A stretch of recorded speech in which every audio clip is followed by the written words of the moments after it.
May I have your attention, please? The show starts in 10, 9, 8, 7, 6, 5, 4, 3, 2, 1, go.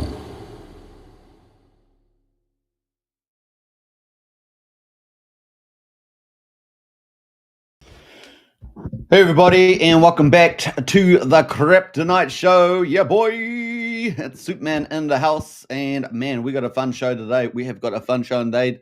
The PulseChain excitement it grows, and yeah, let's get into it because it's going to be awesome. We're going to be talking about PCock protocol. The 24-hour countdown is almost here, just almost, and so we're going to talk about that. And that's going to be the highlight of the show. But we're going to also get to talk about Heartwood Dog and the Pulse of the Fallen series. They got their little interim series there with Hog, Somi, and Andrew Tate. So we're going to talk about that. And what's it? The second episode, I think, is out now. That's pretty awesome. So big shout out to the Hog crew. Gladiator Games is just really ramping up. The midweek tournament has been on. And, of course, the big, giant weekend tournament is coming up. So, yeah, we've got anime, gaming. We've got the Stargate, as I call it. Liberty Swap Stargate. And to multiple universes and the rest of it. Oh, I don't know. It's pretty amazing. Or at least multiple galaxies. Let's go there. So pretty exciting stuff. We had the stock market results, of course, with the interest rates. We're going to talk about that briefly and the implications for crypto. So let's get into it all. And I think we're even going to touch on Pokemon and Nick Hellman. Nick Hellman. So we're going to talk about that. I thought that was going to be an interesting little side track there as well. And you guys know I'd love to see that sort of stuff on PulseChain. I know that Somi kind of teased it a couple of weeks back, but man, it'd be really great to have something like that on PulseChain. Wouldn't it be cool? Very excited. Now, there is also the BSC, right, NFTs. I think they're still lurking around. I'm not sure what the last trade has gone for, but that was on PulseChain, the copies of the BSC NFTs over on PulseChain. I think they were going for what, $1,000, $1,500, somewhere in that ballpark. Was that right? Obviously, NFT season, I think, is going to be probably the last phase of the bull run on PulseChain if it does emerge. So that's probably the case. There are a couple of NFTs out there, but maybe utility ones. But really, that's probably something once one's feeling a bit more wealthy in the pocket before they get into all that sort of speculation. So it's kind of the play.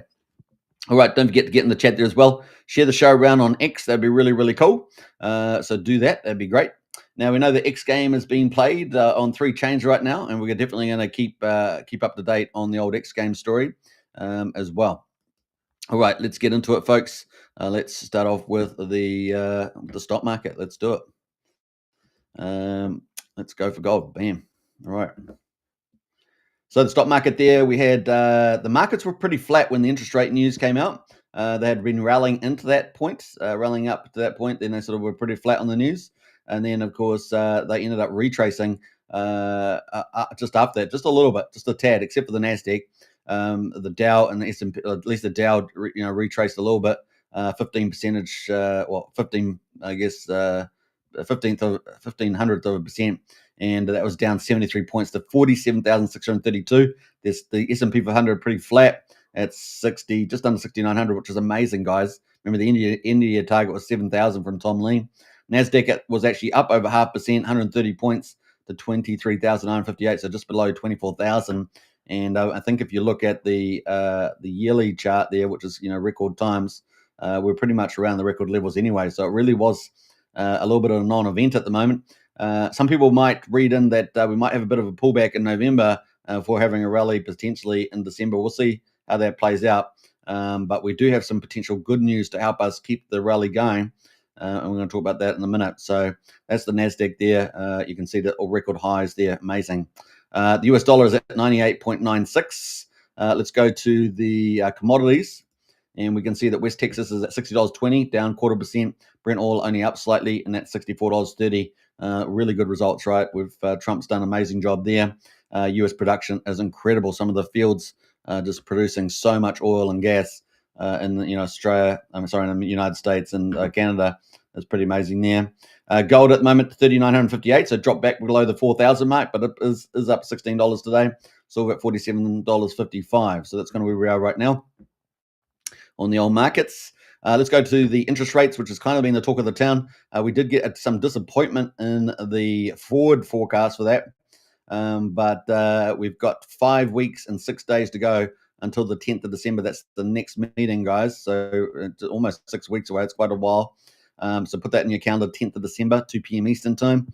And we got the rates have changed. The expectation from the market's changed dramatically.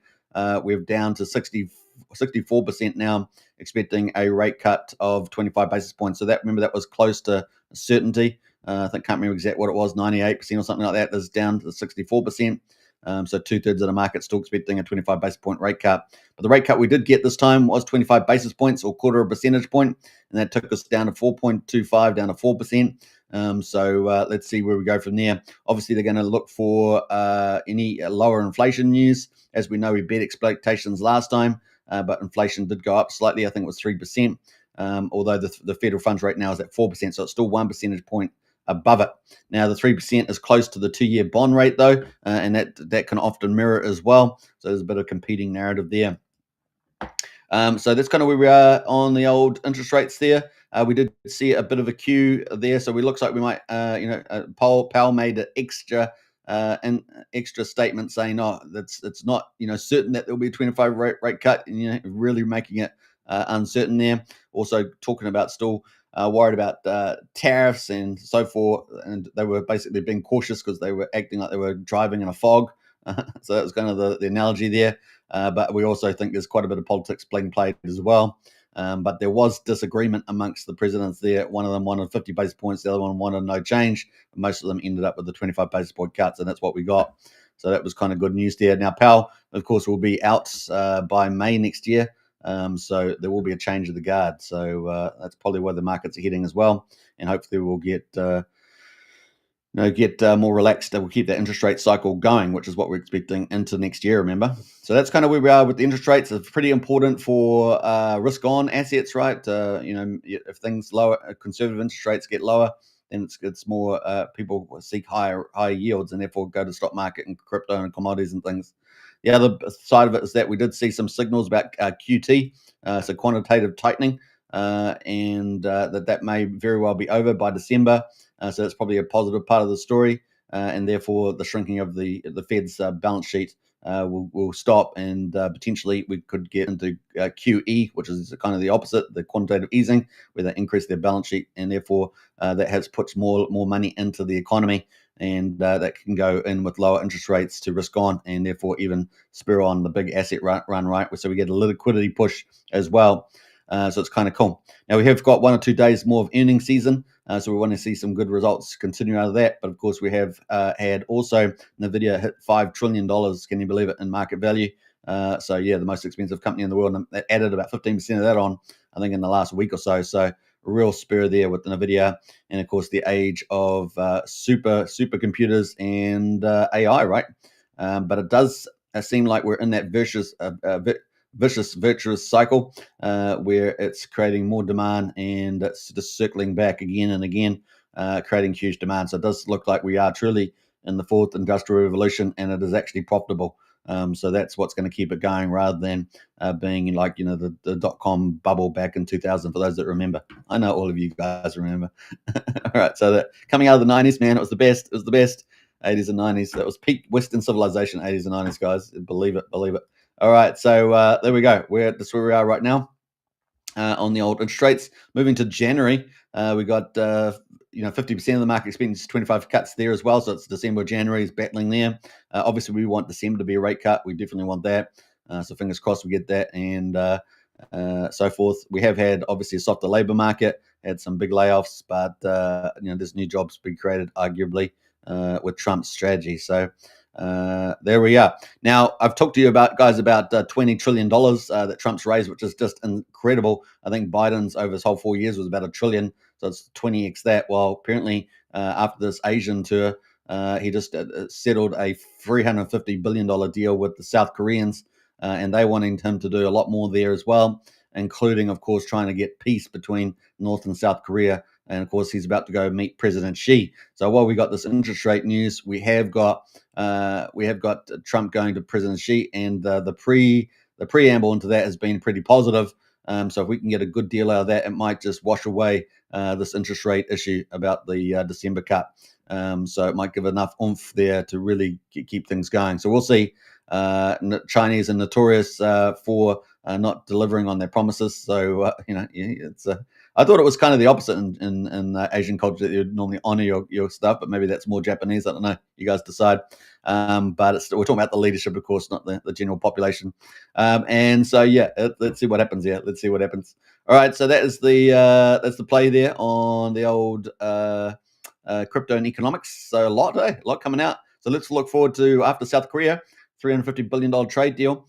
And let's see if with his meeting with President Xi, they can get a proper final trade deal done, and deal with the rare earths and the 100% tariffs on the 1st of November, and also potentially try and get them to get Kim Jong-il from North Korea to make some sort of peace agreement.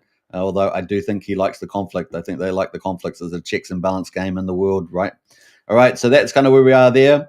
Let's jump over to the crypto market next. So it was a lot and just to that, wasn't it? I said it was going to be brief, but there's quite a bit in there. All right, so let's go to the crypto market and see how the crypto market reacted. Well, crypto market, of course, came down a little bit, but not too bad.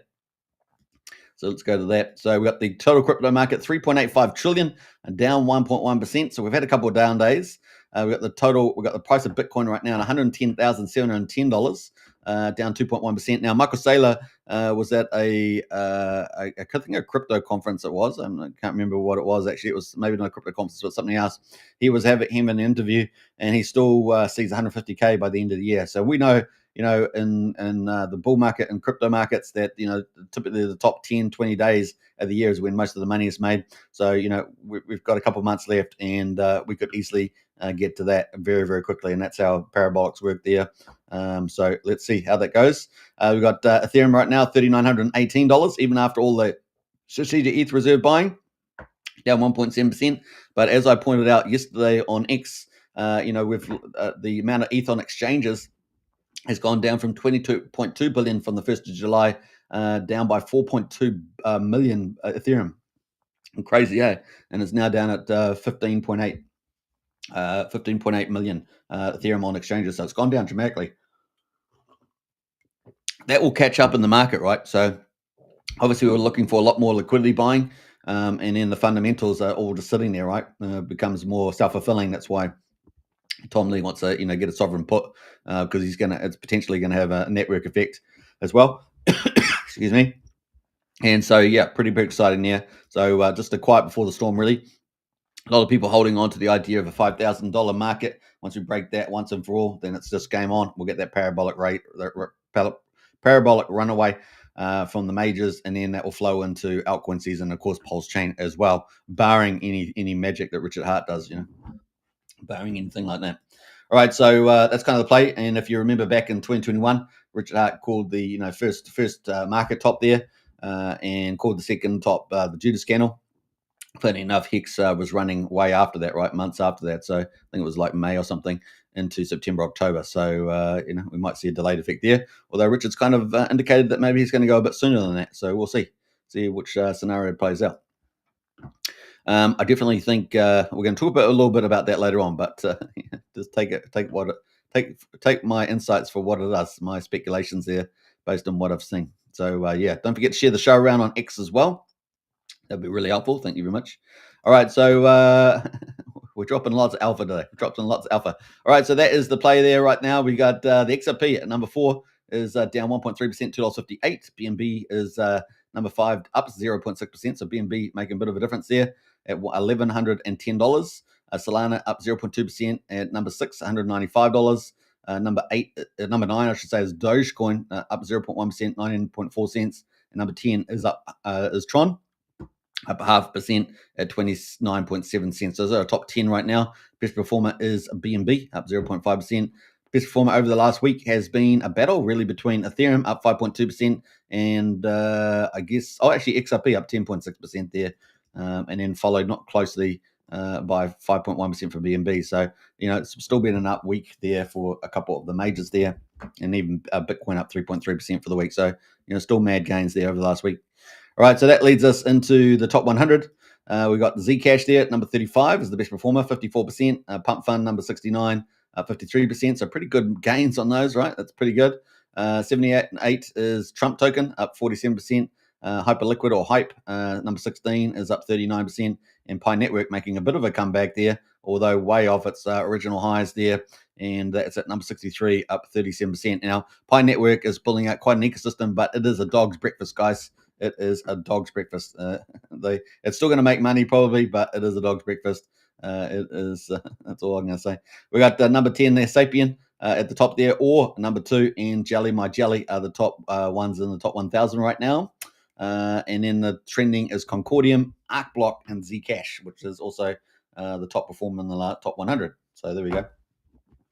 All right, so that is it. 3.85 trillion, down 1.1%. Bitcoin at, what did we say, 1,100, was it? Let me go to market cap. 110,643, and Ethereum at 39.19 at the moment. So those are our crypto markets. Woohoo! All right, we raced that one. That was pretty good.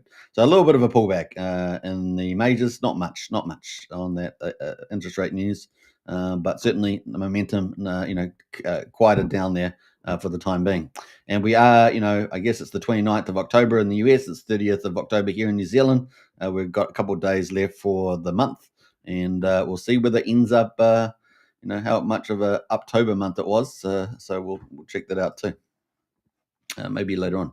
All right, let's jump over to Nick Hellman, and I'm going to talk about this a little bit off topic, but it's fun. It's a fun topic, and that is Pokemon. Now, I don't know if you guys know Nick Hellman, of course, is from Crypto Paradise. They do pretty regular shows. I think it's close to daily, and they're on the Crypto Paradise show. Big KOLs as well, right? So Nick here is got a 2019 Pokemon Espion GX Hidden Fates or something like that, SV60 PSA 9, which is I think the grade. Get up to 10 grades, so 9's a pretty high grade, and it's got, I guess, to do with the condition of the card. And there we go. So I think he may have sold his. He's got a collection of these, it's kind of cool. Now, typically, I think some of the main sort of collector cards there are sports cards and these Pokemon type of cards. I'm sure there's probably a few other collections that are must be pretty popular, and they do go through cycles. They're popular and they're less popular, but I think they're pretty popular right now. And so, there we are. That's the card there. Now, we could arguably have something like this on PulseChain, right? A digital version of this. I guess it would have to be, if a consortium of influencers or a big influencer, did this, it might work, or somebody that's really good at launching. They've got a big community following, might be quite cool.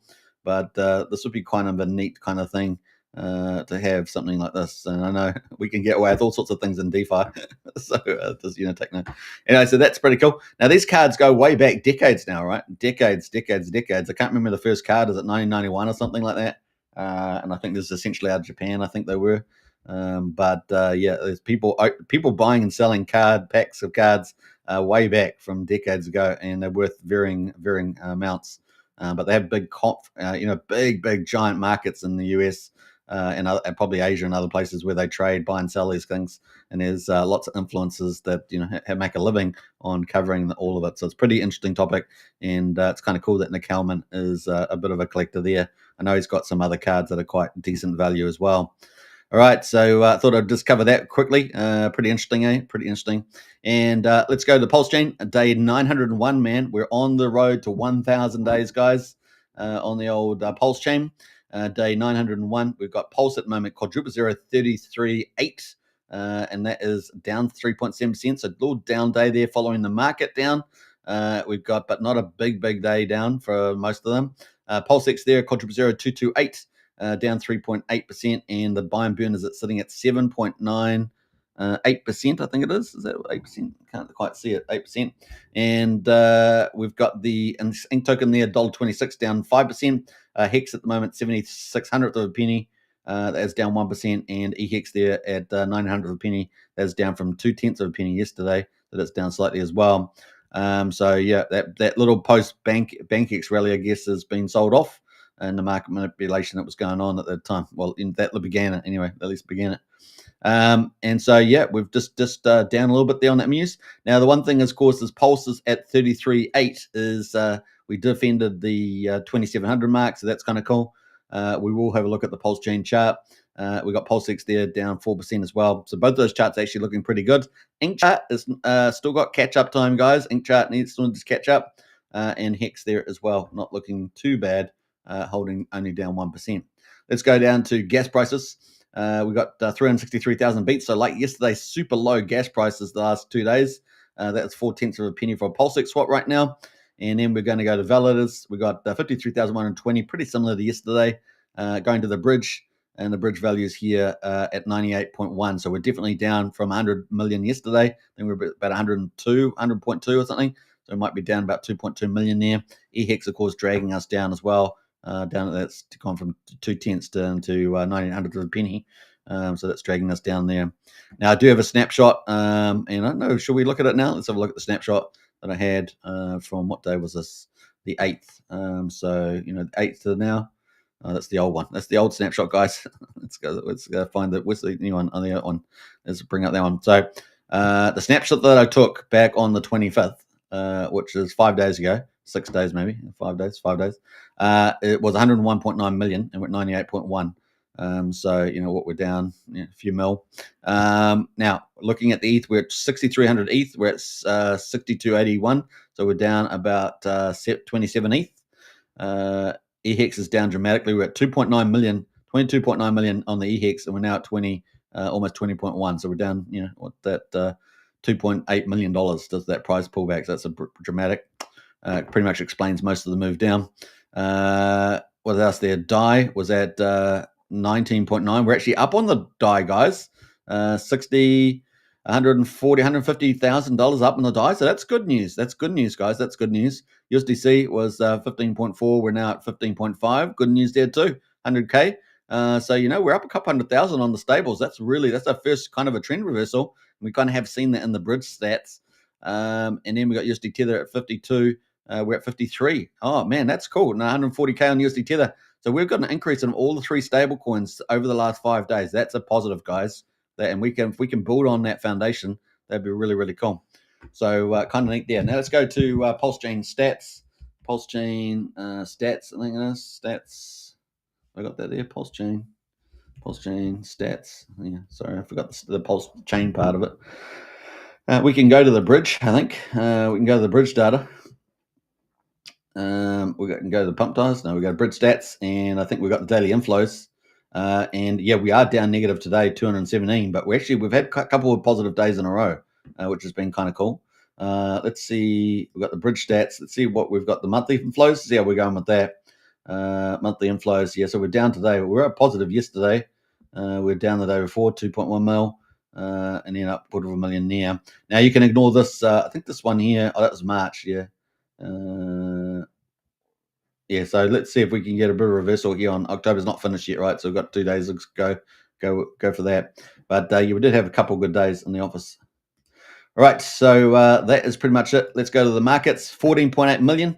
Well, we enjoyed a couple of days up in the 20-30 million mark, but we're down today, down at 15, hopefully not heading back towards that 11-12 mark in terms of volume. We've got SCADA's been around for 11 days, up 284%. ICBM, good to see Nuclear Supply. A big fan of that team, and that's up 150%. So a real big jump there with the old ICBM. This is the Hex pair, of course. Look at that, just absolutely moon there. You might want to jump in that Telegram and find out. But that's had some good volume over the last couple of days. What's that? 50, 60,000, $65,000 in volume the last 2 days, and that's really moon. Look at that thing still going while we're talking about it right now. That's a weekly chart too, by the way. Those are the daily charts there. That's a daily chart. So really just ramped up there. So that was 65K in about 2 weeks. So probably more appropriate there. Market cap still super small, 158K. Keep a lookout for these guys. Really, really fantastic setup on this on the Nuke Supply. I really do like it. And team's really good too. Joy right now, the Joy of PulseChain, up 80%. Pretty nice, 10 around. So I don't know if this is a good coin or not. You have to always get a check. I'm not checking whether it's it says no Intel. Quick Intel is it's okay, but I don't know. You have to check. But that is out and about right now. We get lots of tokens coming from jumping on pop tires. We got cryfagging. That's back at a rebound for cryfagging, up 45%. Of course, cryfagging was something that Richard said about certain influence in the house. Not in the house. It's not me. We got 00011 and Superman in the house. It's not somebody else. But that's we're up at 00011, so it's had a nice little rebound there on the old cryfagging. I guess you can't, if you come up with a good saying, I guess it's hard to keep it down, right? You can't keep the market down. So yeah, that's happened. Secret Conspiracy up 14%. Number 5. Number 6 is Vouch, and we talked about Vouch yesterday. It's up 11.6%. They're doing some cool things. Number 1 valid on PulseChain, doing some cool things with on the back of Vault 369 from Fast Abdul, which is still doing pretty well as well. Reserve Tate making a bit of a bounce here, up 10%. Firewall, so not all the Firewall tokens are down. Firewall one is up 8%. Let's have a look and see how that's holding up, given the other ones are down right now. Not pretty good, actually. I mean, it's down from that pump it had a couple of days ago. Got to 00099, so it is down, 30% or so. But the chart itself still looking okay, as long as it can sort of build from here. That is where it is right now at 0007000. Let's go back and we've got Vault 369. Of course, we're looking forward to the launch of this. This is going to be a multi-chain liquidity fork, and of course take multiple collateral. And so it's going to be really interesting to see this operate. Can it perform better than a single chain liquidity fork? Can it do better than that? That's going to be the question. And I think Fastold has got a few things up his sleeve for that. I do appreciate that he launched the Vault pump tires so that the team wouldn't be able to take unnecessary advantage of it. And I do appreciate that, because I think, fair launch is kind of where we want to be with the ethics as much as possible. And that's not always possible in crypto, but if someone has control over that, then they do it, that's great. So I do think that's pretty cool there. So there we go. And the chart shows it, right? Chart shows that looks pretty good for the most part there. So very cool. And that launch is coming up. All right, that's a nice surprise. It could be could be a good blue chip operator there on PulseChain, the old Vault 369. So a nice surprise there. Very cool. And of course, apparently Fast Abdul kept it very close to his chest on that. So I like that. Very, very nice. Atropa there up 5%. Number 14.15. We've got Swarm at number 16. They're up 5% as well. Teddy Bear, James and Maria up 4%. We've got Sparta with the Hex DAO there, or Hex Treasury up 2%. And we've got Love.io creeping around 1.8%. And we've got Loan Token at the liquidity fork at 1.5% there. GoPulse at 1.2%. Those are the green. And then Fetch Oracle from Liquid Loans as well, 0.05%. But I don't know what teams are actually using it. I haven't seen anything about that. I need to go onto the site and see whether it actually shows anybody. I don't think it does. It just has the reporters, right? Liquid Loans. So we'll go to a quick look at the price performance. Well, not too hot. And of course, I see on social media, if anyone posts things about Liquid Loans, they often get someone out there goes, what happened to 50 mil? Something like that, a rug or something like that. But hey, look, so Liquidity Fork operates. The Liquid Loan teams is out and they're doing conferences. I do think that they could build liquidity a little bit, but then, smaller liquidity means that the price can pump a bit, I guess. But, it's pros and cons there on that one. So that is the mix. We've got 26 coins out of the top 100 green at the moment. Just under green is Hex, just under green there, Hex on Pulse. Solid X right now holding around $2.17, and we're waiting for staking for Solid X, right? So the 5 staking pools, bronze all the way up to the firewall. We're waiting for all that sort of stuff, and ultimately there'll be extra perks. It won't just be revenue from the DEX thing, but it'll be potentially bank accounts and credit cards and all sorts of things. I don't know how fast all that's going to be happening, but that's some of the benefits that are going to be accruing to the staking for Solid X. So at the moment, $2.17 seems to be a pretty solid little level right now. We'll keep a look out there. Then we've got the rest of them all down. So everything else is down here right now. I'm going to talk about some of these, of course. We've got Source Sun Minimum at 5.6 cents, the big food corporate. We've got Unity just still going through its adjustment phase for volume. We've got PCock down here as well, which I want to talk about. So PCock there, we're going to do that. What else is down here that's interesting? PTC the Grays back at 0002000. So still trying to find, consolidate in that zone, get some support there or resistance area. We'll find out which it is. Time dividend down 70% there. Bria, after its little run, down 21%. And 000, just below 0003000. And then X Game as well. Is that the only X Game here? Yeah, X Game is down, had another retrace again. For that one. So sold off here. A lot of drama online about that. You can go check that out. Obviously, we try to be a no drama channel best as we can. We still try to talk about drivers, but try to keep out of some of that. But you can go check it out and decide where you sit on that. We're at 1.4 cents, so definitely sold down there again right now. All right, so that is the old X Game.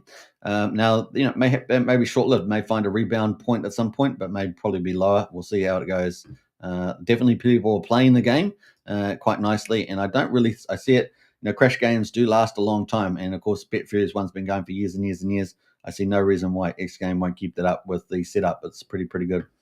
All right, and no doubt that Firewell's got some more things around marketing, everything else there. So we'll keep an eye out on all that. Very, very excited about X Game, and it does what it says, right? Does what it says on the label, which is great.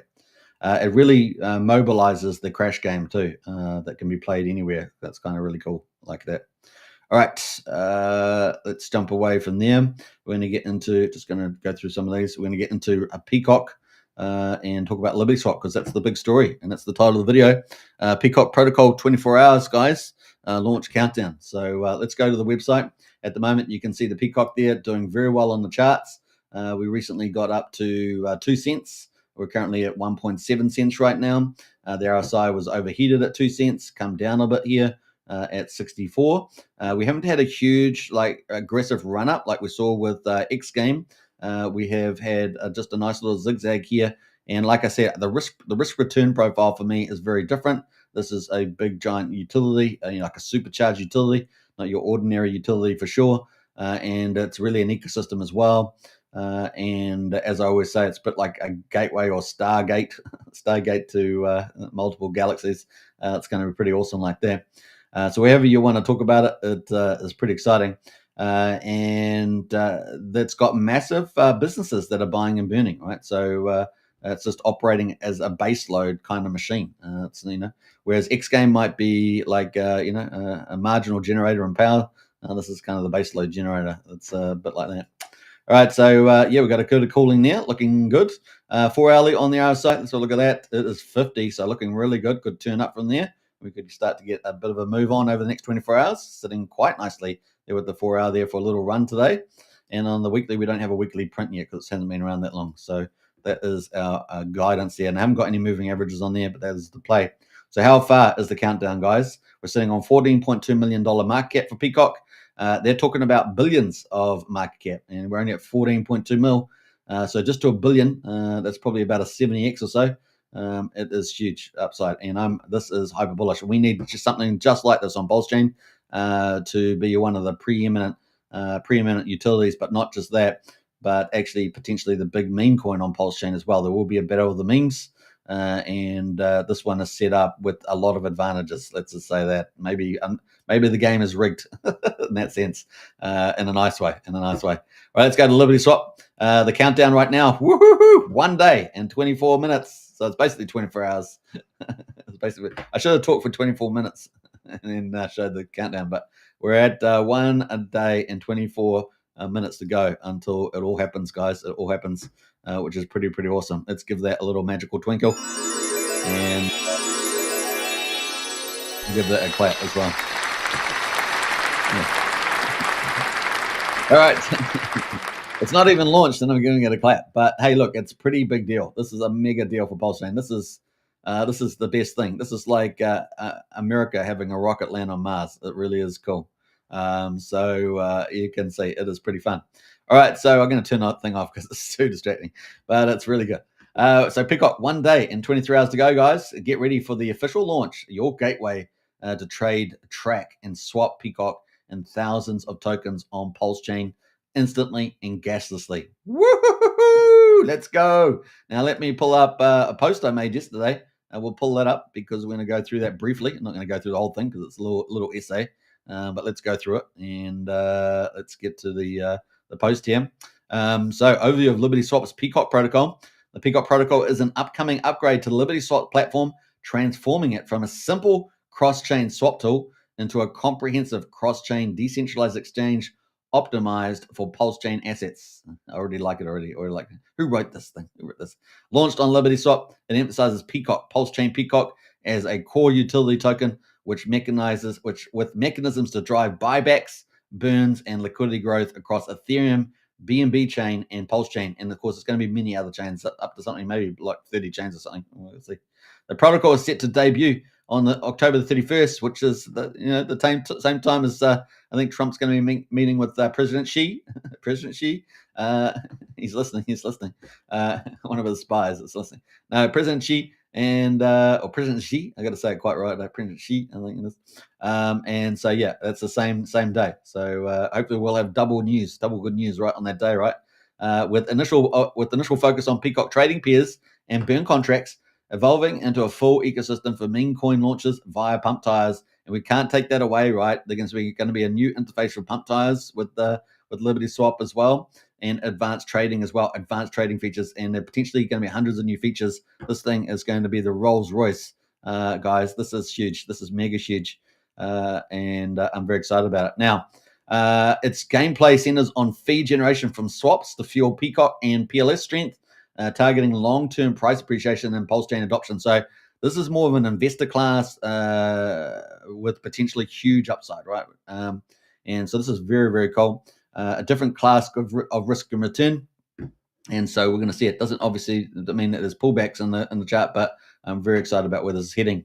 Now, key features: cross-chain trading support. It will enable seamless PCock trading across Ethereum, BNB, and PulseChain, and obviously many other chains coming.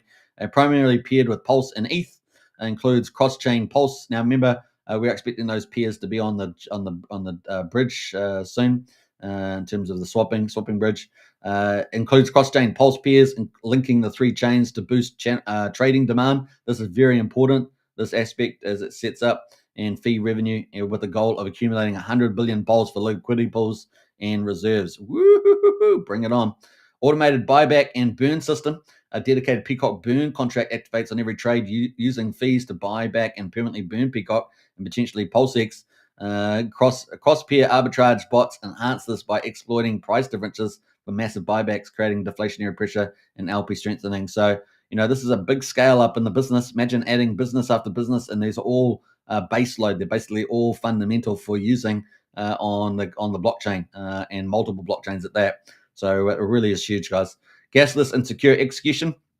Retains Liberty Swap's core strengths, fixed fees, no custodial risk for user funds, and instant gasless bridge swaps, while aggregating liquidity from DEXs like Uniswap, Jupiter, Proteus, and PulseX for optimal routing. PCock dashboard's coming, so it's going to be really popular. Provides real-time, transparent analytics on burns, buybacks, LP health, committed capital, and holder metrics, ensuring community oversight of protocol performance. I really think this might end up being, I don't know, could end up being the most popular dashboard on PulseChain. Think about that. I'm thinking about what we've got. Hex Scout's pretty popular. I think some of the data sites, like Pulse Coin List and others, are probably fairly popular. Let me know in the chat there which you guys think are popular dashboards, but I think this could be pretty mega as well. Heartwood Dog's in the house there. Good morning. Bullish on the bird. Well, Heartwood Dog is bullish on the bird, but they just made the LP pair, I think, only 2 or 3 days ago. That was a smart move. Especially ahead of this protocol. DEX aggregator interface, a unified cross-chain aggregator for trading PulseChain assets, including pump tire meme coins. Very important aspect to that. Through the most efficient paths across supported chains, driving high volume and fees that cycle back into PCock buy pressure. SDK for integrations, allowing third-party projects and services to embed the cross-chain DEX, expanding traffic, fee generation, and PLS PCock accumulation. Now, that's could be potentially across many of the PulseChain protocols, let alone other chains as well. Advanced trading tools roadmap, of course. We've got plans. They've got plans on for on-chain limit orders to automate buys and sells based on price triggers, and plus hundreds of additional features like enhanced liquidity pools for pump tire launches. That's going to be really popular, right? So that's what I'm saying. They're talking about hundreds of features. So that, whatever that all means, it's going to be pretty amazing, I'm sure. Focus on low risk, trustless execution to minimize MEV and custodial issues. And then, of course, finally, we've got liquidity and ecosystem growth, prioritizes adding depth to PCock's LPs, supporting PulseChain's meme economy that's pump tires and generating revenue to pump Pulse through the continuous buy pressure. Pulse is always getting the benefit from stuff coming from other chains as well as on-chain stuff.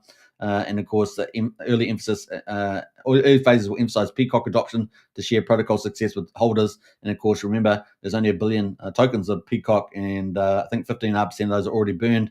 15% or so has already been, I think, it's been in LPs and stuff like that. So I think that's the way it's been set up. The protocol positions PCock as a $1 billion asset, is tying its value directly to trading activity and PulseChain's growth with a community-driven ethos, feed the bird. And I guess that's going to become a mantra. A lot more people are going to be saying, feed the bird.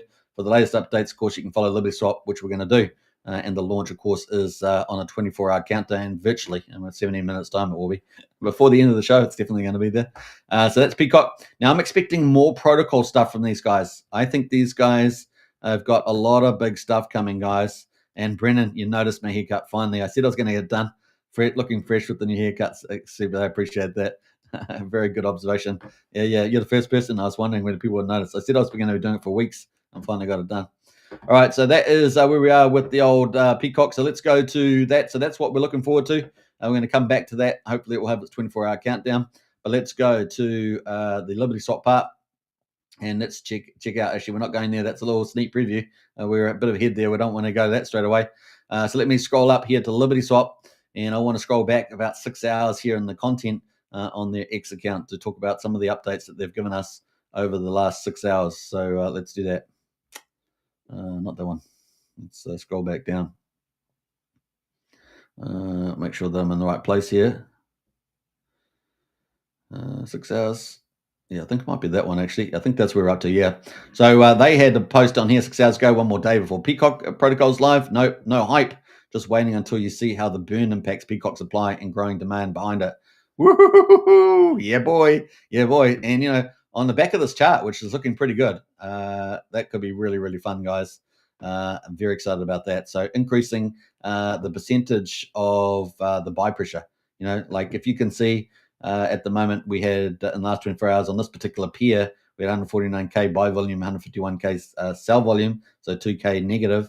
They add another 2K and then we would be even, right? So the price wouldn't even move. But if they add even more than 2K, we'd be moving up, generally speaking. So pretty awesome there. And of course, we're going to keep a keen eye on the pulse ratio, right? The pulse ratio there, currently just under 500 pulse per PCock.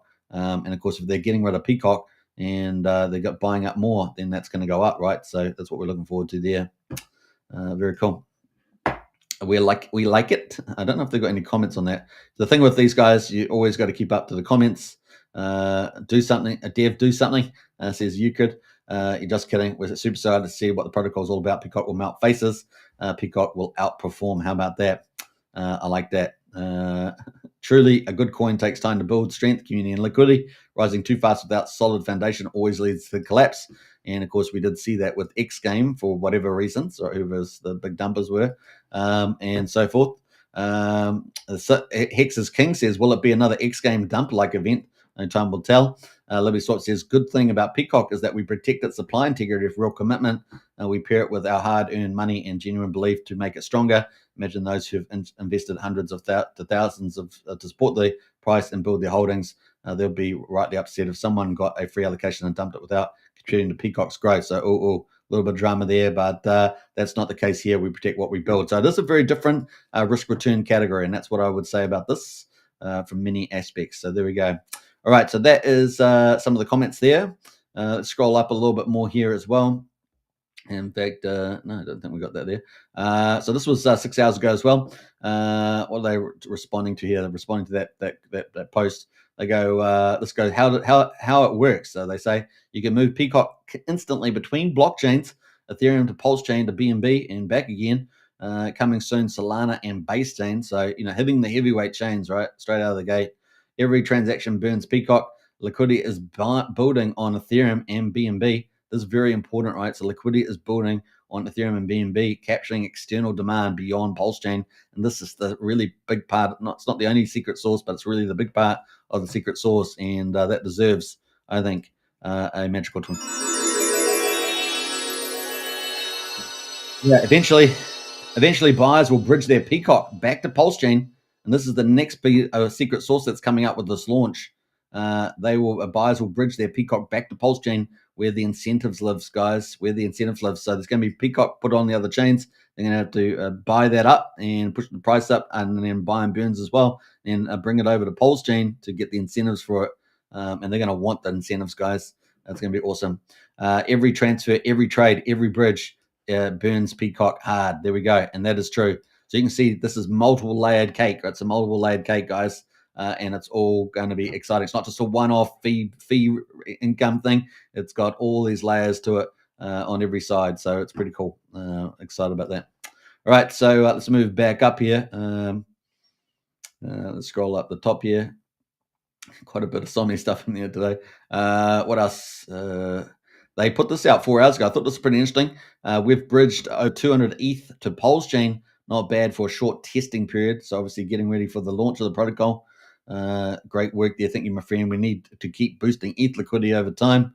And yeah, 10,000x indeed. So a lot of excitement there on that. What did I say here? Senpai, what will that ETH be used for? Buying our little coins. How about that? Earning ETH now will boost PCock. What did I say? I like test their posture. Earning some ETH now will boost PCock LP massively when the time is right, tying PCock directly with the ETH liquidity. Woo-hoo-hoo-hoo. So they got so many chess plays moves they can make.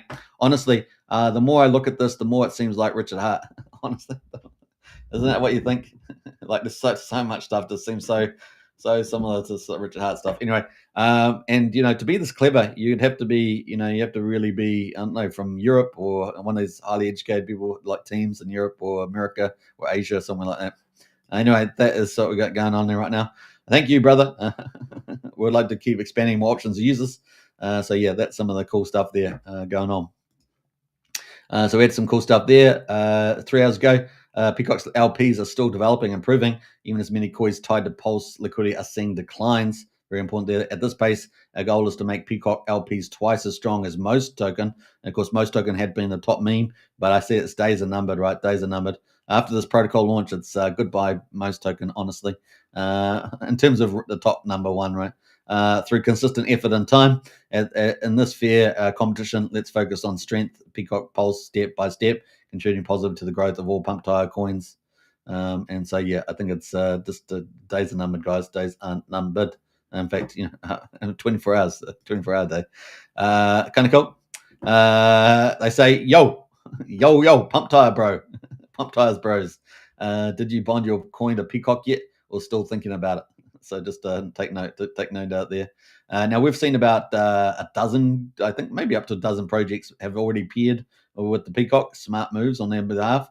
Obviously, Heart with Dog Hogs in the chat there, and of course Rome Token from Gladiator Games has joined in. We saw Top Hats was one of the early plays on there. Did they have some secret information? I don't know about that because they only talked about rotating the other day, so who knows? But anyway, that is in play. So yeah, let's see where that all goes. But the big call out there, the game is on. The game is on there. This is really bullish. 3 hours ago, PCock is taking over aggressively, and this is aggressive, guys. This is systemic. If you're familiar with those sort of terms, this is system wide, guys. It's crazy. Not just PulseChain, but multiple chains, and all the top 5, top 10, top 30 chains. It's gonna be crazy. Time to turn on your PCock mode for pump tires.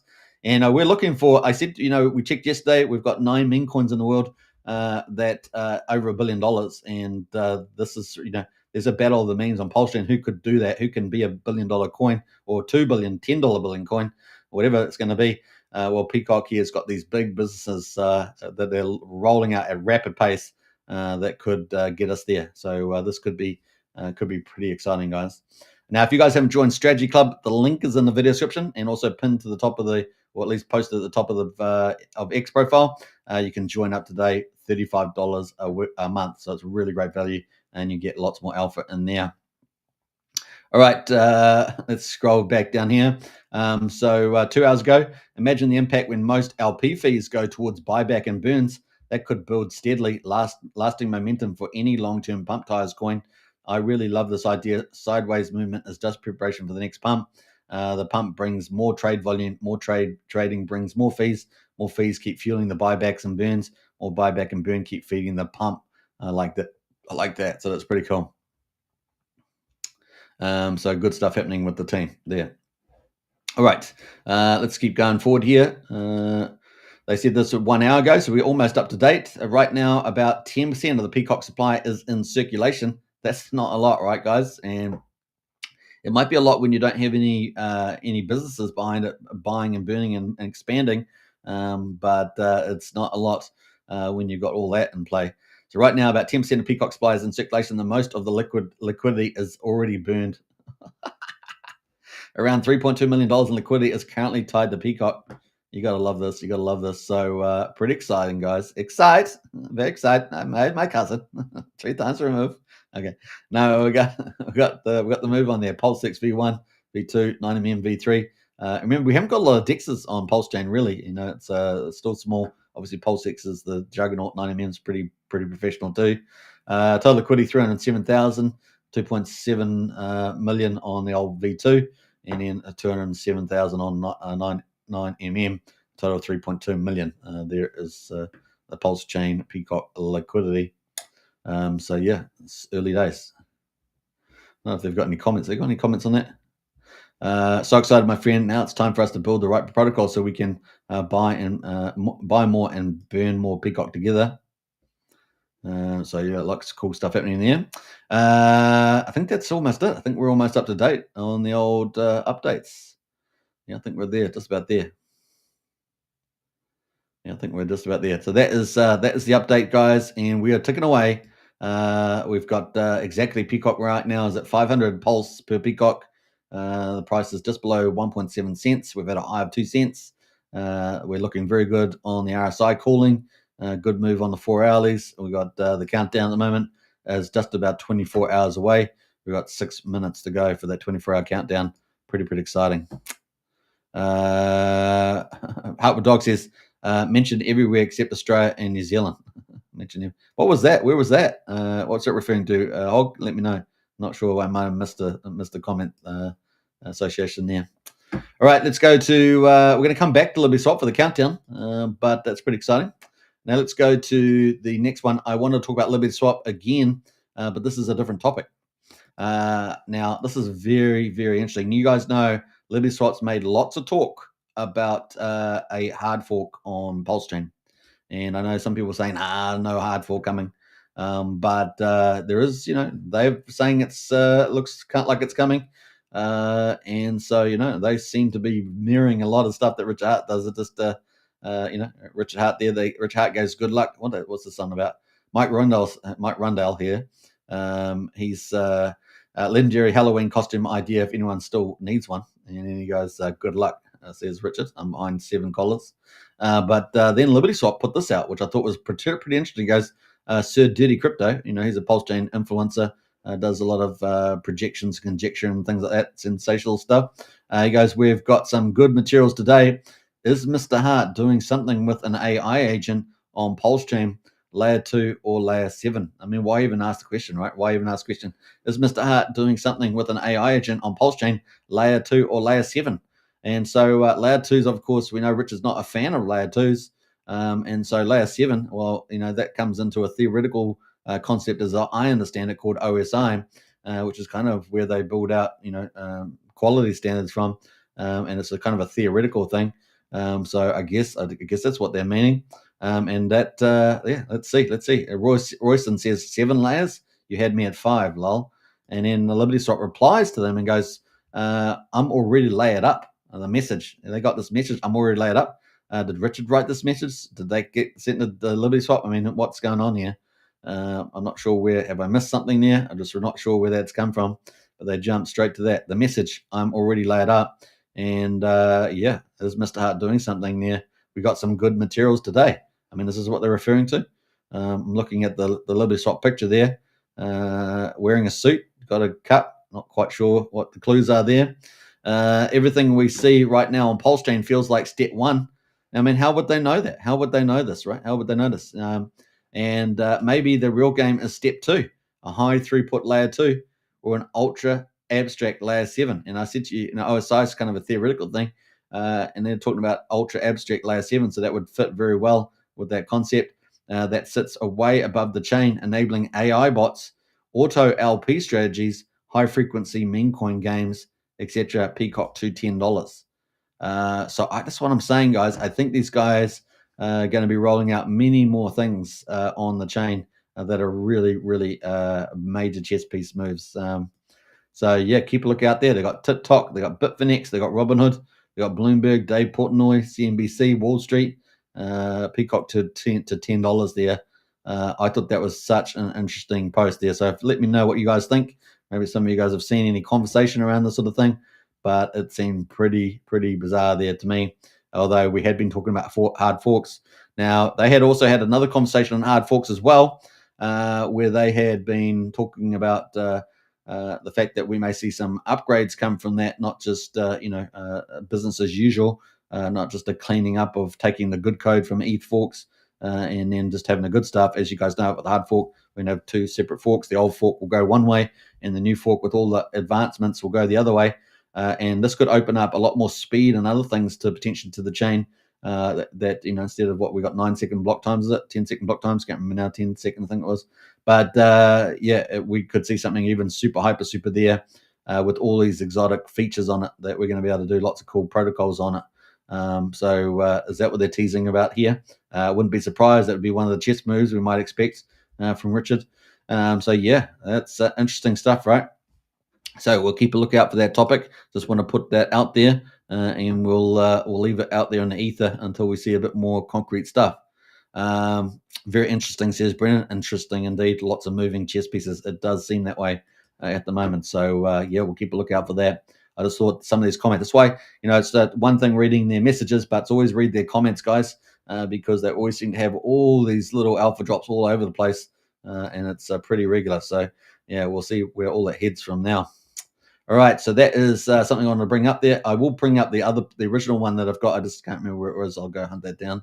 But that is coming from them. Now, talking about Heart with Dog, guys. Woohoo! There's Hog with the ladies. And let's scroll down. Episode 2 is out. Now, this is we had season 1, which had 14 chapters, was it? I think it was 14. Yep. And we've got the interim series, which is the Chronicles of Hog, Somi, and Andrew Tate. Episode 1 was out, I think, 2 weeks ago. This is episode 2. Bug Eaters Strike Back, it's called. Somi is abducted by none other than Greta Thunberg. Andrew Tate and Hog must team up in order to rescue their friend from these evil bug eaters. 6-episode miniseries powered by Hog on PulseChain. 1 new episode every week, approximately. But this is just a teaser. Is this the whole chat? I think. Can you guys hear? I think you guys can hear the audio.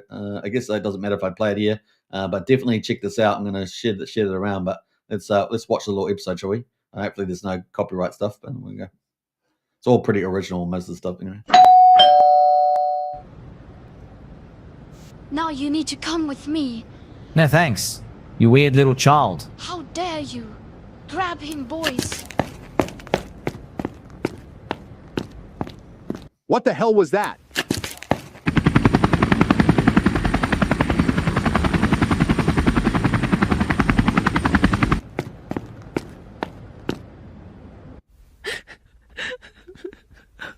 I think I know where they took Sami and why. Okay, let's go save our friend. It is not going to be easy. That's okay. I will call in a favor from an old friend.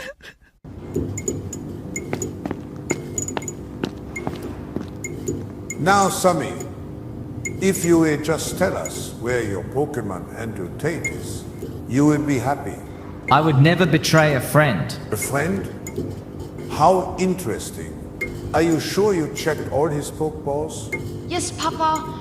We checked them all, and none contained Andrew Tate. We were certain it would be on his person. You bug eaters have no idea. You will never find him. You missed your shot. Actually, I think we will, especially if he cares for you as you care for him. Thanks so much for offering to help us out, Elon. I knew we could count on you. Of course, Hog. We go way back, and although this technology is new, it will work exactly how it is designed to. Wow, very cool. This thing will teleport us right inside the facility where they are holding Sami. Why is this not having any effect on him? You are looking at a guy who tweaks his nipples and trains with his Pikachu every day. We have other methods. If we cannot torture the body, we shall torture the mind. Greta, bring the TV in front of him and play Neil deGrasse Tyson on loop. No! Looks like our guests have just arrived. Next time on The Chronicles of Hog, Sami, and Andrew Tate. Looks like they were expecting us. Something definitely smells off, and it's not just that rotten soy milk. All right. So that is episode 2 there, guys, and that is the Chronicles there. So I'm going to repost that. But another great episode there. Another great episode.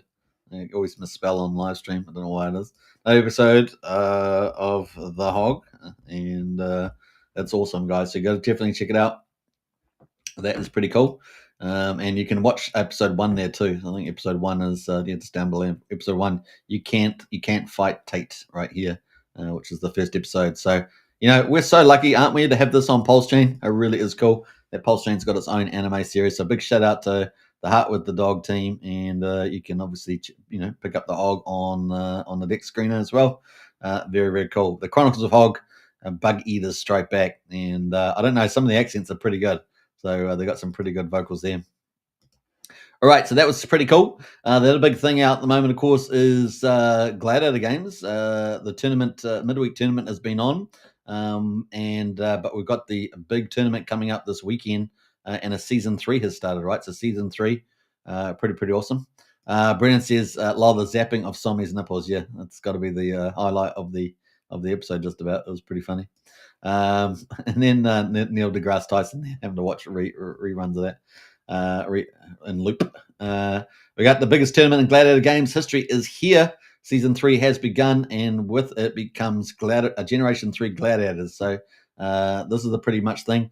Now, the way you can get Generation 3 Gladiators, you got 3 options. You can either breed them with the male and female from Generation 2 Gladiators, or you can, which cost 25,000 Rome each. Or you can buy them on the market, or you can buy them in the starter pack, and you get 2. So you got 3 options here to get Generation 3 Gladiators. There's also Tier 3 gear, of course, out that you're going to need to equip your Gladiator. And then it's going to be the largest prize pool that Gladiator Games has ever had, more than, 30, I see serious here, $3,100. Whoa, more than 33. This is huge jump in the numbers here. It's $3,100. My goodness. Normally we've been having amazing prizes at $1,200, $1,300, $1,400, and here we got $3,100. OMG. Are you kidding me? That's crazy, guys. Look at that. So tournament number 8 kicks off this Friday at 5 p.m. CST time, 10 p.m. UTC time, and the prizes are almost 3x higher, definitely 2.5x higher. That is amazing. Look at that. Rudolph is excited, and he should be excited. Look at that. Wow. It almost took me back there. 3001, that's a huge jump. Tournament number 8 kicks off this Friday at 5 p.m., 10 p.m. UTC time. This isn't just another weekend brawl. This is a chance to earn massive rewards. They are indeed. What a huge jump. Improve your strength in the arena. A Generation 3 main bracket is $950 in Rome. This is a huge jump, guys. And $400 in silver. Woohoo! Now, silver is very valuable, guys. I mean, I spent my silver very wisely, but man, I was sad when it went and it disappeared. I won my silver in some tournaments, but you got to win more tournaments to get more silver, generally speaking. First place is going to be $200. Second place is $190. Third place, $180. The payouts have really been doubled there. Really amazing. And payouts go all the way, guys, to 20th place with silver rewards for legendary gear. Pretty awesome. So legendary gear is the top quality gear. The 5 different levels of gear. Pure skills bracket. So this category here is for customized gladiators. So you customize your outfits and stuff. This pure skills is just based on your skill set in the game. The top prize is $360, which is amazing. As you guys know, I won last week's one. I don't want to brag or anything, but I'm a bit like Jenny from the block. I came from the block, and then I went. I'm friend Jenny from the block, but then I went into LA or something. I don't know, not that LA's that cool, but I went into the Hollywood. Let's say, not that that's very good either, but that's how it rolled. So we got pure skills bracket, $360 in Rome, $400 in silver. So that's impressive. First prize is $50. Second prize is $40. Third prize is $30. And fourth to 15th is $20 each. Say what? That's amazing. Everybody's got to get in on this game, guys. Everybody's got to get in. This is the biggest and best tournament yet, and it's your chance to rise through the ranks and earn real rewards while the Rome token keeps pumping. Train your Generation 3 gladiators, equip your best Tier 3 gear, and bring your A game because the fiercest warriors in Rome are ready for blood. Now, when you upgrade your Generation 3, you get to play at least 3 or 4 tournaments with that cost. So you have to think about the cost, and then you get the chance to try and win, maybe 2, 3, 4, 5x more money during the next couple of weeks. So it's pretty huge. So kind of cool there. Those who are about to die, salute you. And that is Gladiator Games, guys. That is huge. That is huge. So some nice stuff there. We're getting some good comments in there. Nick Hillman from Crypto Paradise, excited about Rome token. Rudolph, who's in the chat right now. I've just got his post up there, actually. Everyone's excited. Look at that, getting pretty cool. So that is exciting stuff there from Gladiator Games. Wow. What a huge... I didn't even know that, guys. I just saw that now. I hadn't even actually read the post. So there we go. That's huge. So Gladiator Games, man. It's a Halloween special. $3,100 worth of prizes. Woohoo! I love it. That's great. Well, you know what I'm going to be doing. I'm already playing, but you know it's going to be pretty awesome. So it's pretty cool. Valiant says, "You weird little child."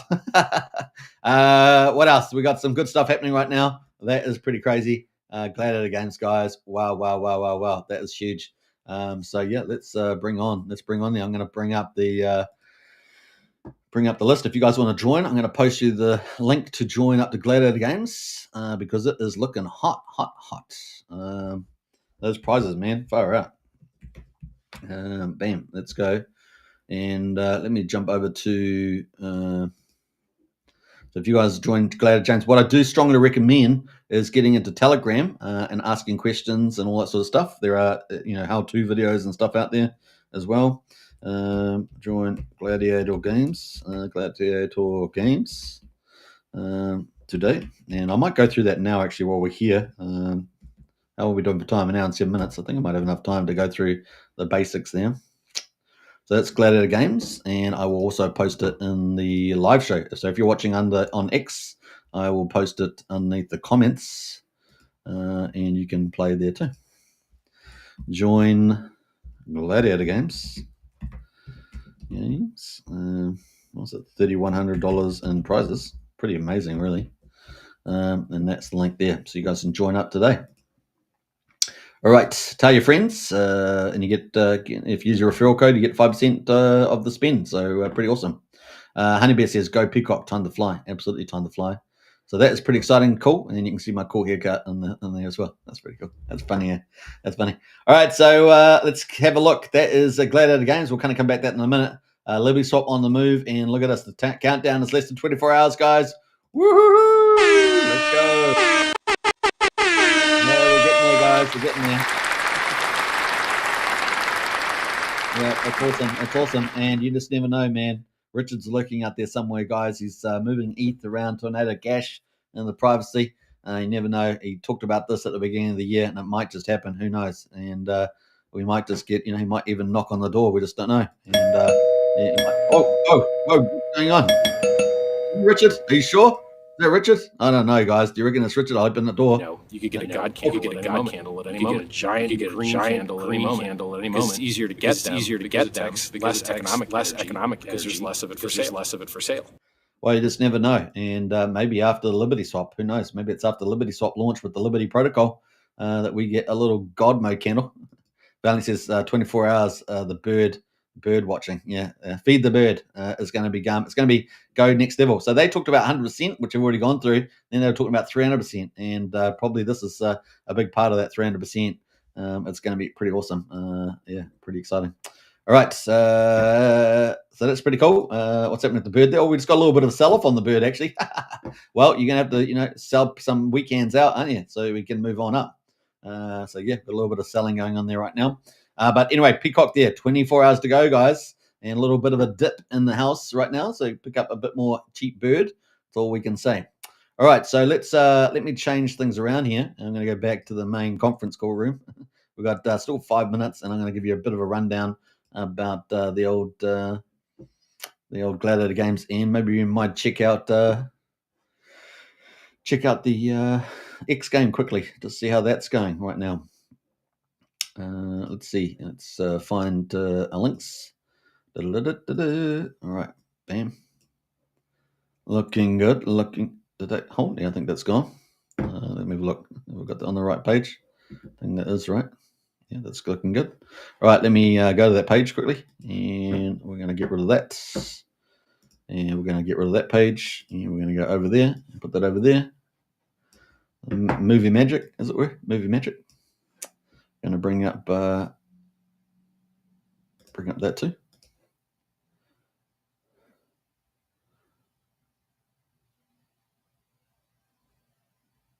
All right, let's go to it. So we're going to go to, let me just get rid of that, and we're going to go to full page. We'll do full page this time, guys. So here we are on Gladiator Games. So this is the big tournament coming up. $3,100 in prizes, guys. There is the main event, this one here, and then there is the, I guess the minor event, but it's still a pretty big event called Pure Skills. Now, if you don't want to customize all your gladiators, you can go into this competition and play for up to $360 worth of prizes here and $400 in silver. So the $760 in total in the Pure Skills. And as you guys know, I won last week's tournament on that. So you don't believe me? Let's go have a look. Let's go have a look at I won last week's tournament. So here it is. Here, Pure Skills from last week, tournament number 7. And who's at the top there, guys? Galactus. What a bragger! What a bragger! I'm not going to clap about it. Oh,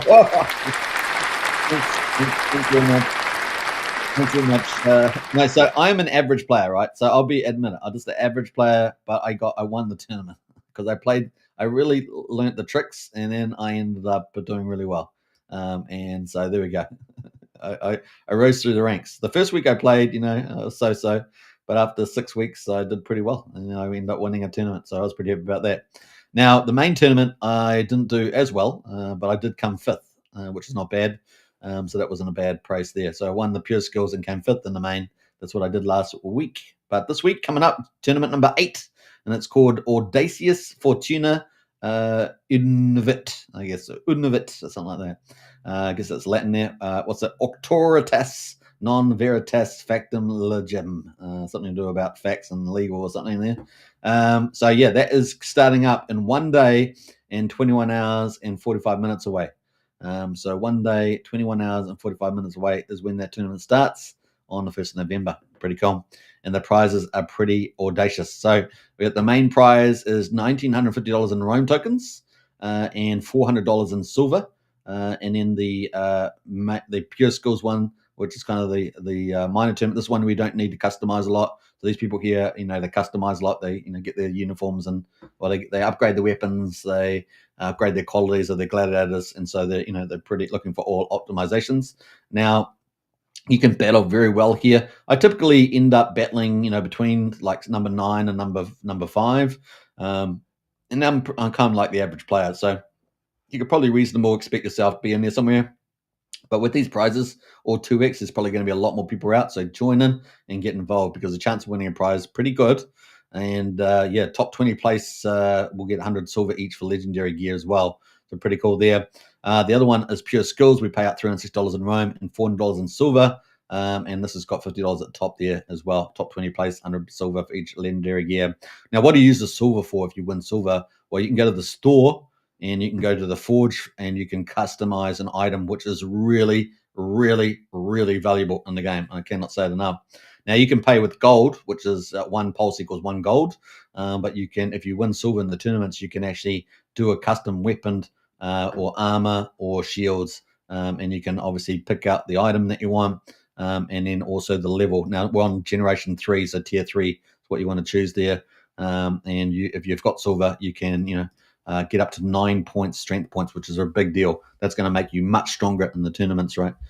So you're able to get like a spear that's like really high IN, really, really important there. So it's kind of cool. The other thing that people do is that they can take their weapons and things, and they can throw them in the upgrade gear, and they can upgrade them in here. These are some of the tricks that some of the top guys are doing, and they can increase their stamina, and they pay 100,000 gold for that. So it's it's the top end. You're spending more, but you're looking to get the big prizes, right? Over I think it's 3 or 4 weeks. So yeah, I'll try and double confirm the 4th week there, but I think that is the case.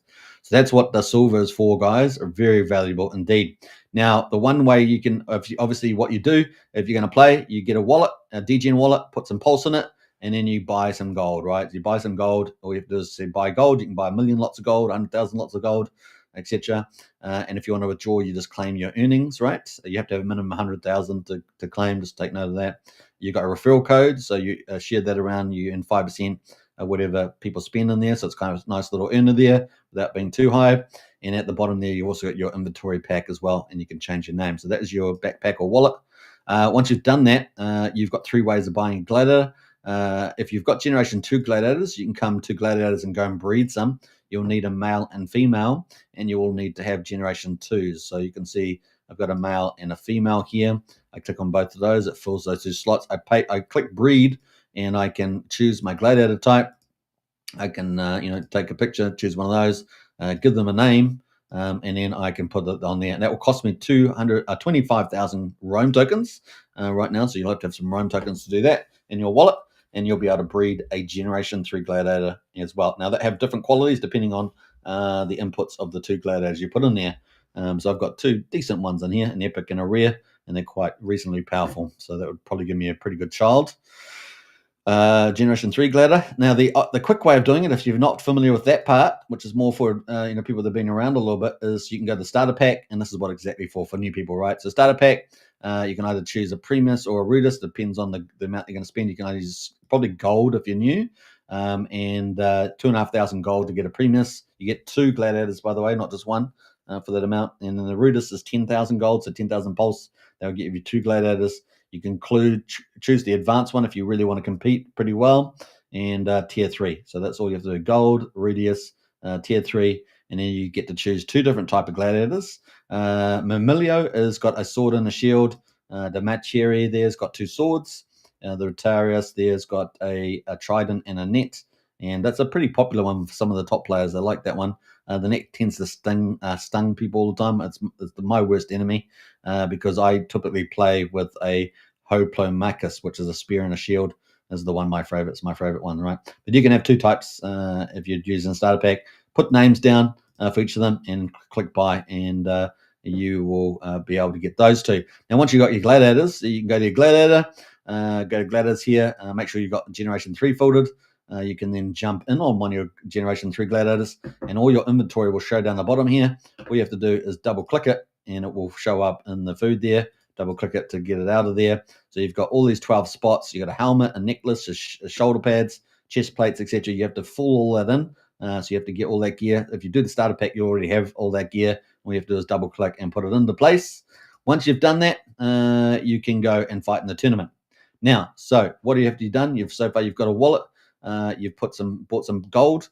You can either breed a gladiator, or you can get them in the store and in starter packs.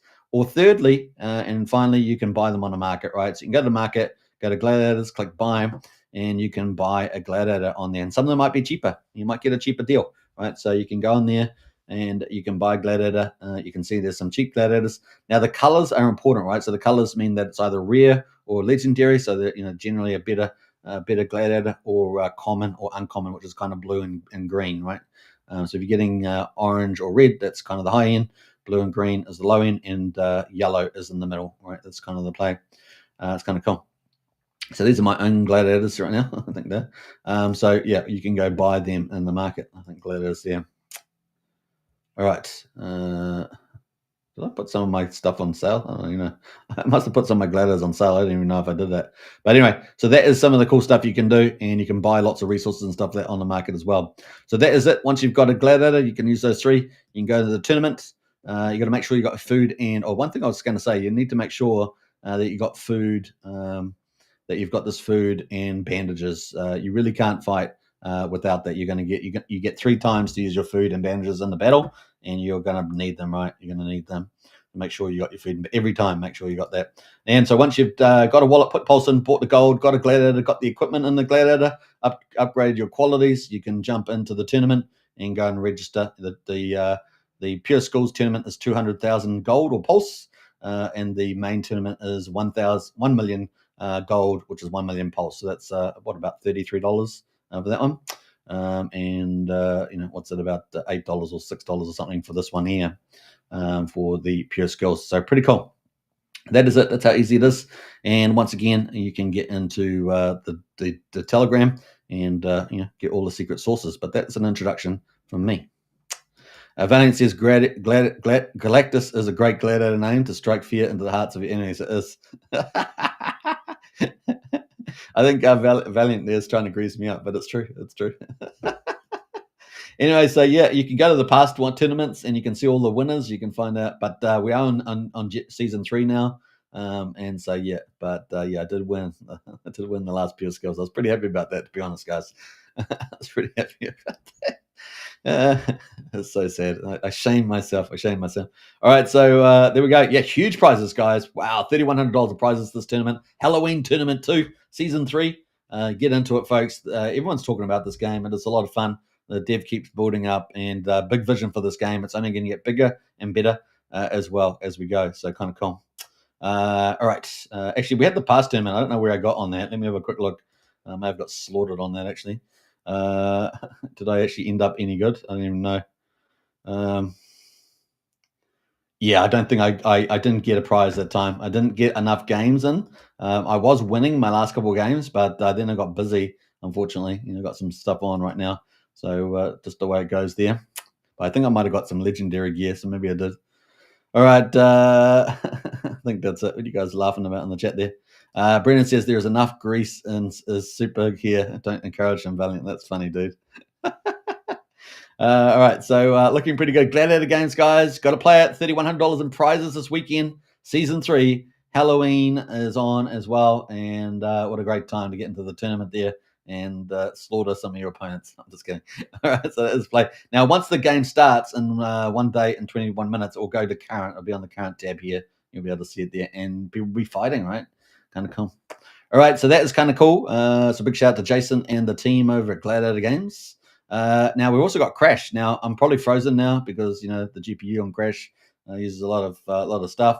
But we've got 8 players right now, so it's ticking away. This game's ticking away, guys. $127. And it's just going over and over and over every sort of like 10, 15 seconds or whatever it is. Maybe 15, 20 seconds a game is going. So what's that? Probably 3 games a minute, something like that, is it? Running. So, that's 8 players on PulseChain. That was a 9.28x. That's a really good number. What have the numbers been here at the moment?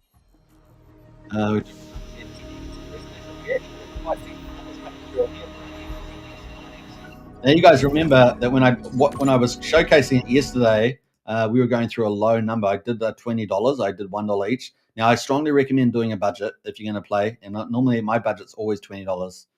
Now, you might not care about budgets, but it's a good way of losing money if you're not on a winner streak.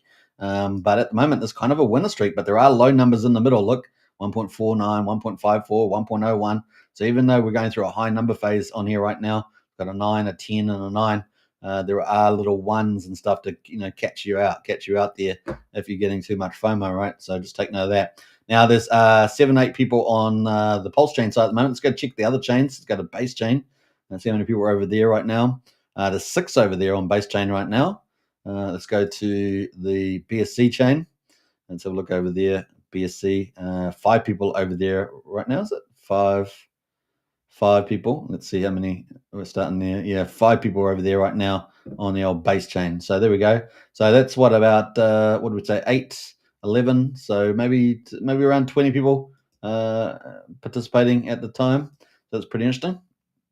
That will vary as well. Now, obviously, if you can get that up to 100 people or so, man, it's probably turning over a lot. But remember, it's playing, probably 3 games every minute, probably a few more, probably 4 games on the other chains, base chain. So it's probably playing 12 games a minute on all 3 chains. Pretty interesting. Look at that, another high entry. Did you see that, guys? That was another 9. So it's a real high winning streak right now on this game, dude. Oh my God, 10, a 9, a 10, a 9, and a 9. Oh, it's running hot right now. So if you were going to play, you'd play probably now. Not financial advice, of course. That's my entry, says Brennan. That's my entry. I'll chase one. No, I haven't got any balance on that. 0 balance, guys. 0 balance. Well, Randy's one of the founders, guys. Randy's one of the founders, I understand. I think he's a founder. Yeah. I always confuse me. But you've also got a comment box on here. That's always some fun. That's always some fun watching that. You get all sorts of crazy comments in the live chat there. But yeah, that is where Gladiator Games is right now. So kind of cool. I think we're going to link in with that one there. I've gone way over time, 10 minutes over time, guys.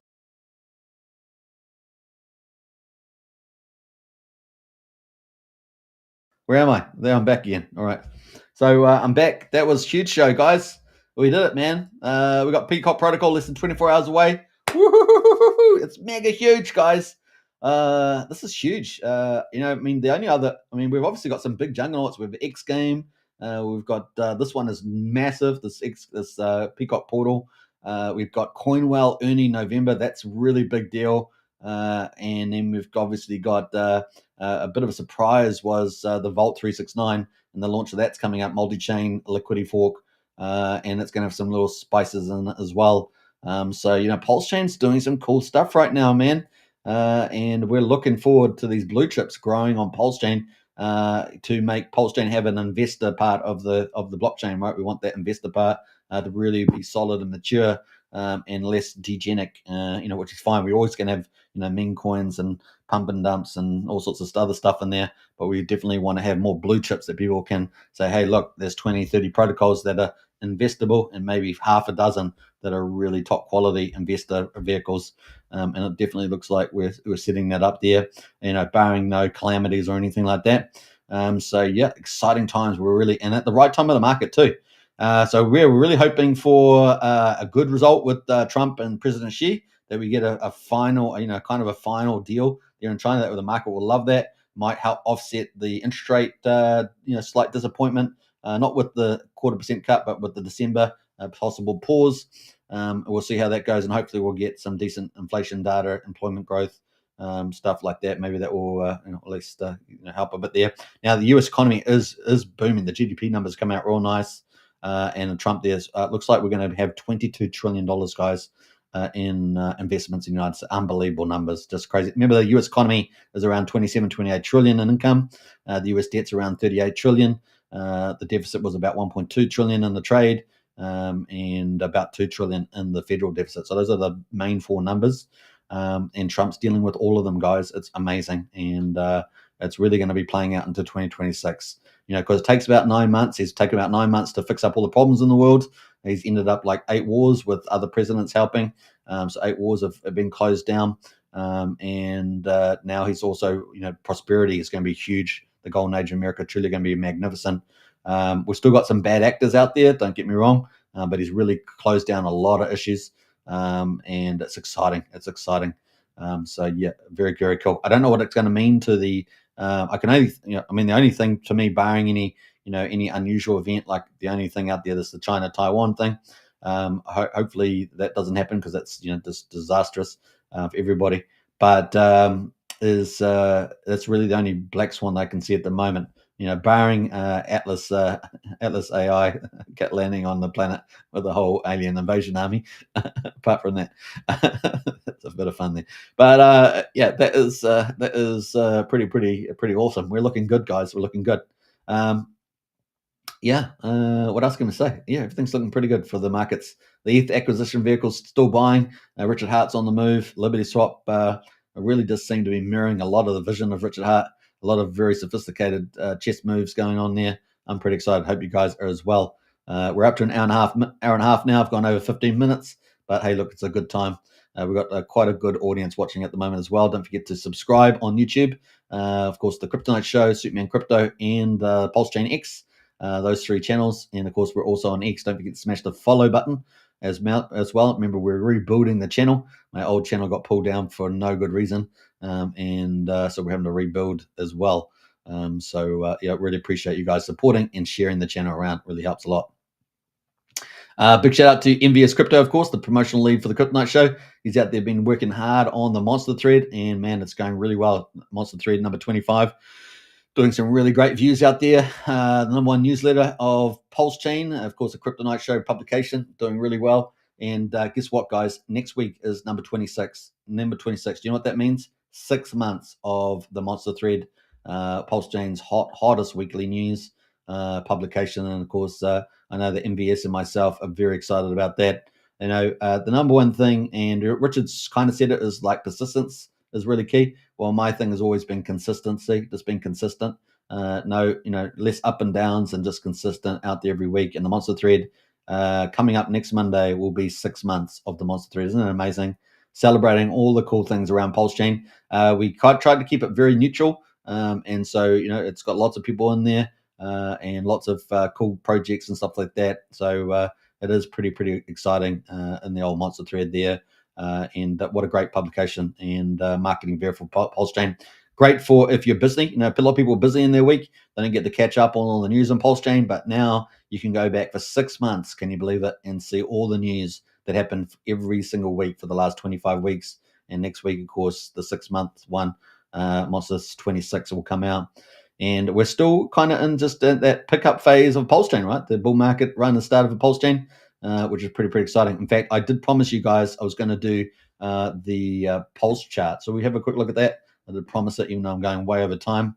Let's bring that up and let me go to the PulseChain chart, because I did say I was going to do that, and I want to do it. So let's pick up the PulseChain chart and see where that is sitting right now.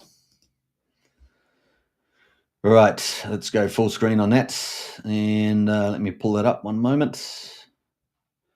So this is why you always have it pre-queued, so that it doesn't take so long to set up, but nevertheless, we are there. And where's my studio gone now? I've hidden my studio, it's disappeared.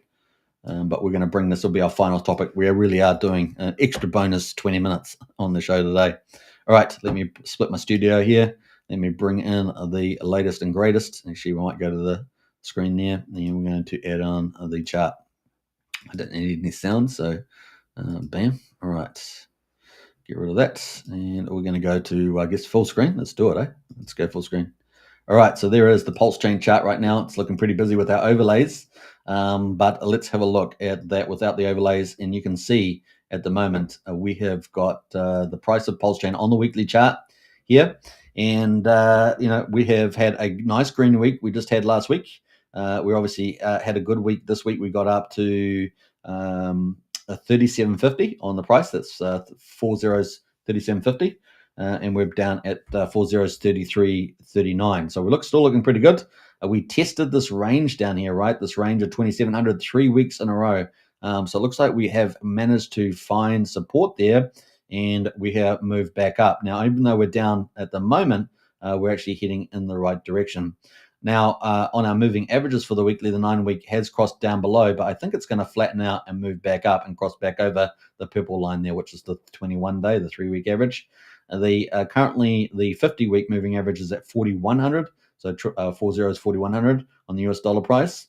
That is kind of where we are right now. So that is kind of looking pretty good. We'll add the overlays back on. It's quite busy with the overlays. But we had this long-term resistance. See this line here?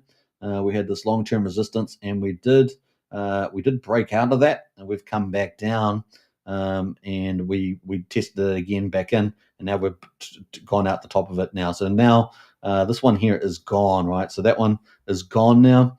So we're going to remove that.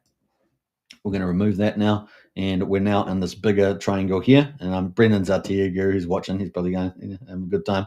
But we've got higher lows, right? So if we get rid of the chart there, see how we've defended these. Got a new support line here up to the upside, and we've defended that at 2,700. So we've had higher lows here. So down the bottom here, we were at quadruple zero 1655. Can you believe on Pulse? Just insane price for PulseChain. And then we had on our second bottom there, we went to 2150, which is 4 zeros, 2150. And then our third high low was a quadruple zero, 2700. And we defended that 3 weeks in a row. Isn't that cool? So last time we defended these price range, you can see we did that for about 2 weeks. This time we did about 3 weeks. And this is even giving us even more support to the upside. So all going well. We're in this channel, right? So we've got this orange line there, the bottom support. We've got this orange line at the top there.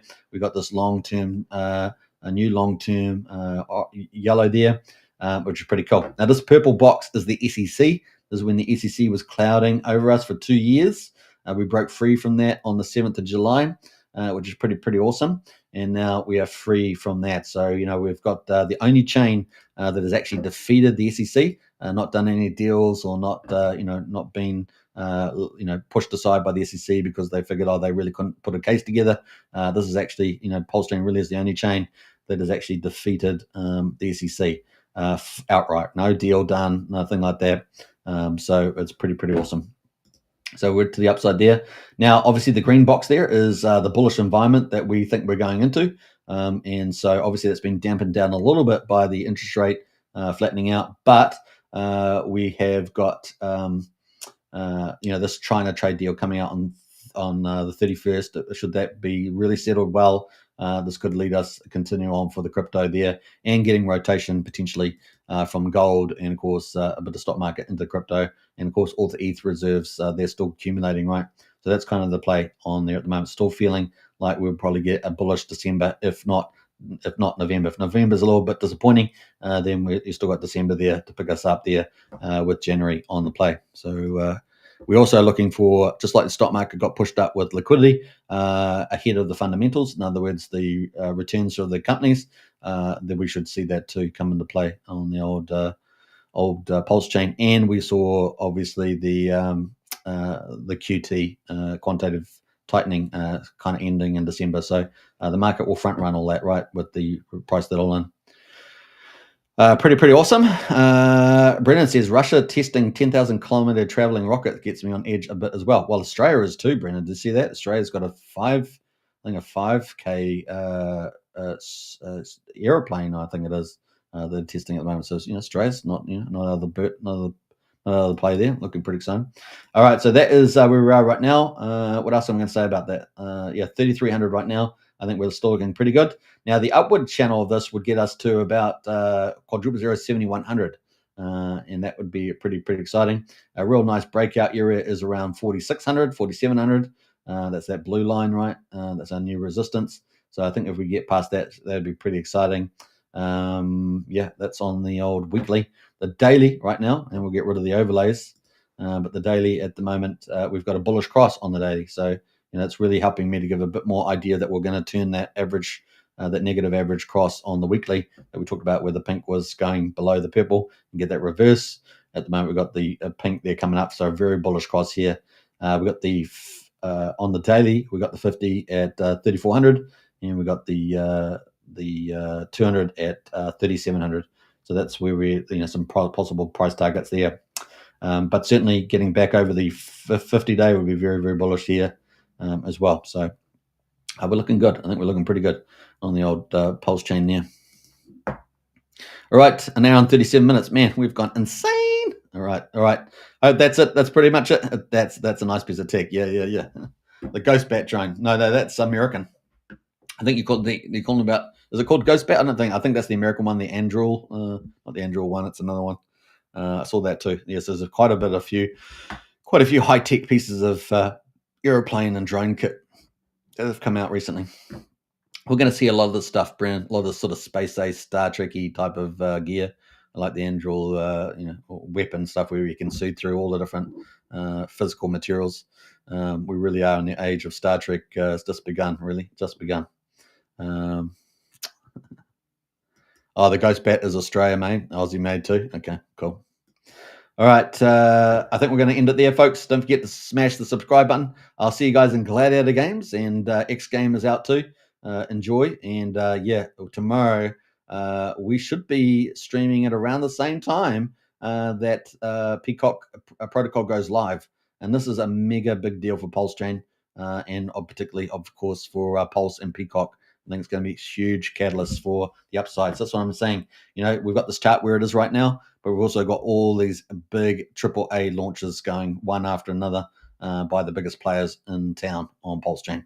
So bring it on. And you just never know what Richard Hart, how he's playing a role in all this too. So very exciting, guys. Bring it on. And as Richard said, he's less concerned about altcoin season. He's more concerned about PulseChain season. So I think that's something to keep in mind.